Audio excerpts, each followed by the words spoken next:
Britain sells Royal Navy flagship HMS Ocean to Brazil 4 years after £65 million refit. Roberto Lopes, a source within the Brazilian defence community, disclosed a sum of £84 million had been agreed by Defence Minister Raul Jungmann. Mr. Lopes said, "Minas Gerais is the strongest designation at the time. Rio de Janeiro was saved for the future aircraft carrier. However, nothing definite.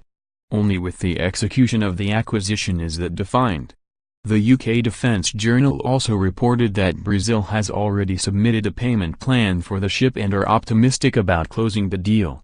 The sale of the heroic vessel would leave the UK without a helicopter carrier until the arrival of the HMS Queen Elizabeth that will not run at full capacity until 2020.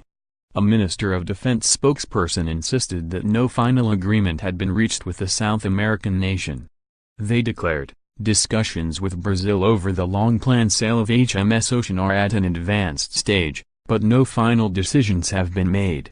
HMS Ocean has served admirably with us since 1998 and the revenue she generates will be reinvested in defense as we bolster our Royal Navy with 2 types of brand new frigates and 2 huge aircraft carriers."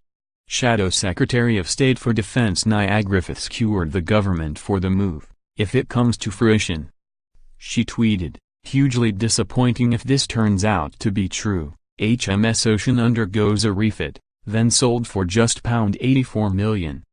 Government have refused to engage on issue of amphibious capability for months. Tories talk a good game but they're consistently hollowing out our defense capabilities." Despite the lambasting, government sources insisted that the £84 million price tag of the hailed ship was a good deal. One said, "This is £84 million into the defense budget that we didn't have before." The HMS Ocean cost a whopping £150 million when it entered service in the 1990s.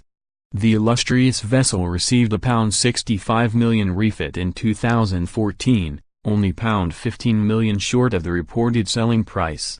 The Ministry of Defence, MOD, recently confirmed the vessel's successor, the £3.1 billion HMS Queen Elizabeth, was leaking as divers were sent in to perform immediate repairs. The aircraft carrier was leaking due to a faulty shaft seal, according to military officials, and it was thought that some 200 liters of water poured into the ship every hour. When the Queen commissioned the incoming behemoth, she said it embodied the best of British technology and innovation. She went on, "We are gathered here in Portsmouth today just a short distance from HMS Victory, a flagship of our seafaring past and a reminder of the debt we owe to the Royal Navy which for more than 500 years has protected the people of this country and our interests around the world. Like HMS Victory, HMS Queen Elizabeth embodies the best of British technology and innovation, a true flagship for the 21st century. The most powerful and capable ship ever to raise the white ensign.